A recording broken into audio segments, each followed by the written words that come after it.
Bichon Ier et le sauvage. Les exploits de Bichon sont de même sorte que les ascensions spectaculaires, des démonstrations d'ordre éthique qui ne reçoivent leur valeur finale que de la publicité qu'on leur donne. Bichon est un bon petit Français, il adoucit et soumet sans coup férir les sauvages. Roland Barthes. Ainsi le mâle blanc Macron a-t-il reçu en son palais l'héroïque homme singe Gassama. Sous les caméras, devant le pays chaviré, ils ont échangé, tout sourire, l'un en bon français afro-paternaliste, l'autre en petit nègre. Rien à redire, on est dans la tendre, la nostalgique imagerie, la gloire de l'Empire.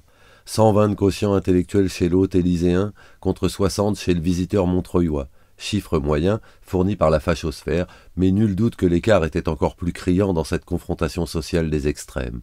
Un gouffre, et un devoir de civilisation en retour. Le fardeau de l'homme blanc toujours remis à l'ouvrage. La République tenue de se montrer magnanime. Tu seras gaulois et pompier, mon fils, pour le plus grand profit de ton évolution individuelle et raciale. Épanouis-toi, garde ta fraîcheur, et sois à jamais reconnaissant envers tes maîtres.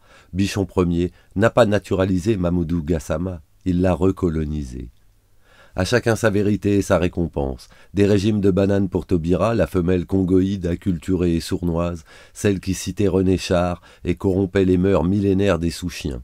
Une poignée de cacahuètes pour Mamoudou, le roi virevoltant de la jungle urbaine, le bon nègre innocent d'une Afrique fantasmée, non perverti dans ses instincts, modeste, respectueux.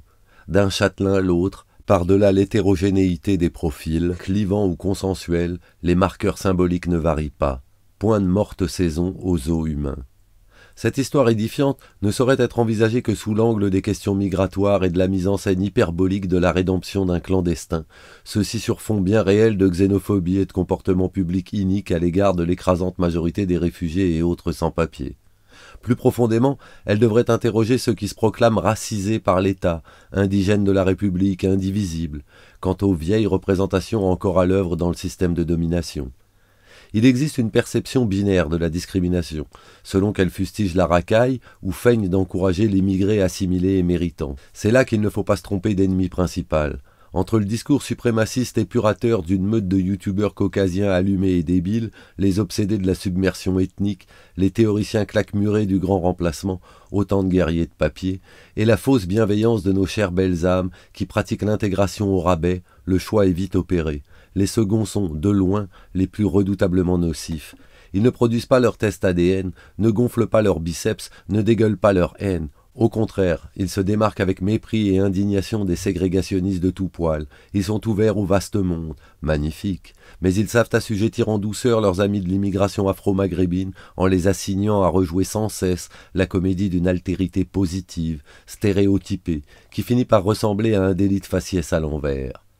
Sous ce rapport, le mont en l'air néo-français Mamoudou Gassama, à travers les centaines de milliers de commentaires qui ont salué sa geste, est en réalité la victime du niveau le plus frustre de la racialisation structurelle, comme du stade le plus élaboré de la récupération. Revenons à Barthes pour conclure.